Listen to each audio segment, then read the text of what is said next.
Hi everyone, welcome to Meera's home world. ఈ recipe వచ్చేసి egg tomato curry అండి. చాలా అంటే చాలా ఈజీగా ఉంటుంది. అన్నీ ఇంట్లో దొరికే ఇంగ్రీడియంట్స్తోనే చేసుకోవచ్చు.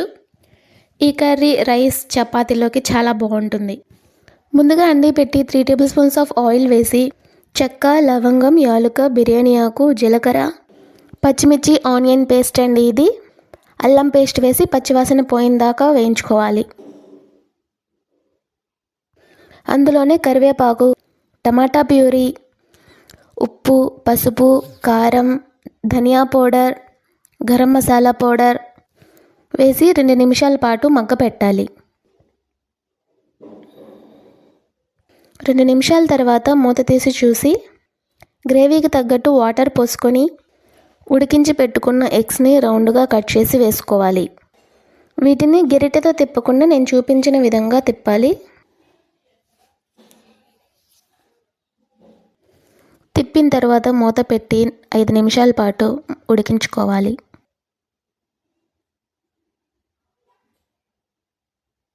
తర్వాత మూత తీసి చూడండి, మన ఎగ్ టొమాటో కర్రీ రెడీ అయిపోయింది. చివరిగా కొత్తిమీర వేసుకొని సర్వ్ చేసుకోవటమే.